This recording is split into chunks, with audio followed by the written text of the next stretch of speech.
மெரினா கடற்கரையை பொறுத்தவரை அங்கே போராட்டத்தில் ஈடுபட்டுக் கொண்டிருக்கக்கூடியவர்களை அப்புறப்படுத்துவதற்காக காவல்துறையினர் அதிக அளவில் குவிக்கப்பட்டிருக்கிறார்கள். இந்த நிலையில் மதுரை செல்லூரை பொறுத்தவரை அங்கேயும் போராட்ட களம் அப்படியே தான் இருக்கின்றன. செல்லூரில் கிட்டத்தட்ட 3 நாட்களுக்கு மேலாக அங்கே ரயில் மறியல் போராட்டமும் தொடர்ந்து நடைபெற்று வந்தது.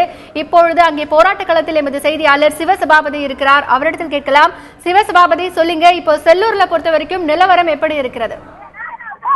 செல்லூரை பொறுத்தவரைக்கு இந்த 3-4 நாட்களா ட்ரெயினை மாணவர்களும் இங்க இருக்கிற பொதுமக்களும் தங்களுடைய உரிமைக்காக தங்களுக்கு ஜல்லிக்கட்டு நடத்தியே தீரணும் அப்படிங்கிற ஒரு இதுல இவங்க இன்னைக்கு பிடிச்சு வச்சிருக்காங்க. இன்னைக்கு இவங்க கூட போலீஸ் அதிகாரிகள் பேச்சுவார்த்தை நடத்தினாலுமே இவங்க என்ன செய்யறாங்கன்னா, கலைய மாட்டோம், எங்களுக்கு ஒரு நிரந்தரமான ஒரு தீர்வு வேணும், ஜல்லிக்கட்டு இனி எங்கள் வாழ்நாள் முழுவதும் நடத்தக்கூடிய ஒரு சரியான ஒரு தீர்வு வேண்டும் அப்படிங்கிற உறுதியா இருக்குங்க.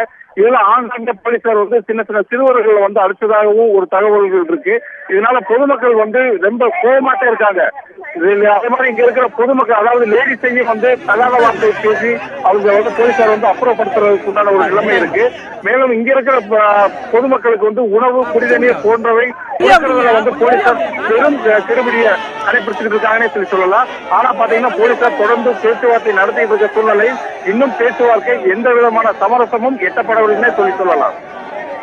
இப்ப அந்த போராட்டத்தில் ஈடுபட்டு கொண்டு இருக்கக்கூடியவர்களுக்கு அவசர சட்டம் குறித்த ஒரு புரிதல் இருக்கிறதா? ஏன்னா அவசர சட்டம் கொண்டு வந்துட்டாங்க, இன்றைக்கு சட்ட முன்வடிவு சட்டமன்றத்தில் தாக்கல் செய்யப்படும் அப்படின்னு சொல்லியிருக்காங்க. நிரந்தர சட்டம் ஆக்குவதற்கான நடவடிக்கைகள் அனைத்தும் எடுக்கப்படும் அப்படின்னு முதலமைச்சரும் சொல்லியிருக்காரு.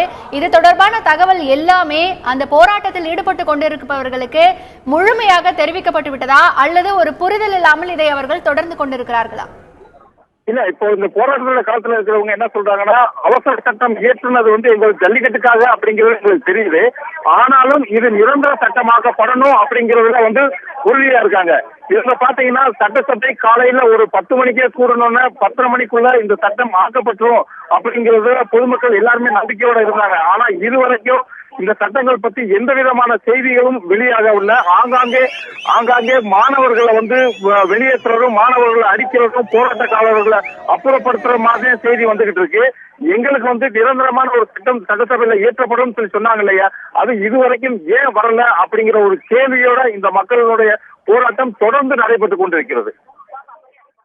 சிவசபாபதி, இப்ப போராட்ட களத்துல பேச்சுவார்த்தையை காவல்துறையினர் யார்கிட்ட நடத்திக்கிட்டு இருக்காங்க? ஏனென்றால் ஒரு தலைமை என்பதே அங்கே இல்லை என்பதை பார்க்க முடிகிறது. ஏனென்றால் இப்ப நீங்களே சொன்னீங்க, அங்க இருக்கக்கூடியவர்களுக்கு ஒரு தெளிவான விவரங்களை யாருமே சொல்லல அப்படின்னு. யார்கிட்ட அவங்க பேச்சுவார்த்தை நடத்திட்டு இருக்காங்க? அவங்க தரப்புல இருந்து என்ன சொல்றாங்க? இந்த கூட்டத்துல பெண்களும் வேற பங்கேற்று இருக்காங்க, அவர்களுடைய நிலைப்பாடு எப்படி இருக்கிறது? இந்த கூட்டத்துல பாத்தீங்கன்னா பெண்கள் அதிகமாவே பங்கேற்று இருக்காங்கன்னு சொல்லலாம். இந்த ரயில்வே போராட்டத்துல ஒரு தேவை இல்லாம ஒரு போராட்டம் நடத்தினாலும் இங்க இருக்கிற, அதாவது காவல்துறை உயர் அதிகாரிகள் இங்க இருக்கிற, அதாவது இந்த போராட்டத்துல இந்த ரயில் முன்னாடி உட்கார்ந்து இருக்கிற எல்லா இளைஞர்களையும் தங்களுடைய பேச்சுவார்த்தை நடத்திட்டு இருக்காங்க. எல்லா இளைஞர்களும் அவங்கவுங்க கருத்துக்களை காவல்துறைக்கு சொல்றாங்க. அப்படிங்கிறப்ப எதுவுமே ஒருமித்த கருத்து ஏற்படல. இது மட்டும் இல்லாம இவங்களுக்கு தலைமை எதுவும் இல்லை அப்படிங்கிறதுனால இவங்களுடைய பேச்சுவார்த்தை, அதாவது காவல்துறை சொல்றது ஏத்துக்கிற மாட்டேங்கிறாங்க.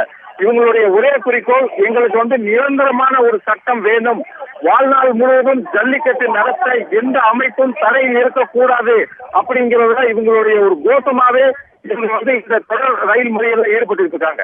சிவசபாபதி, உங்களுடைய தகவல்களுக்கு நன்றி.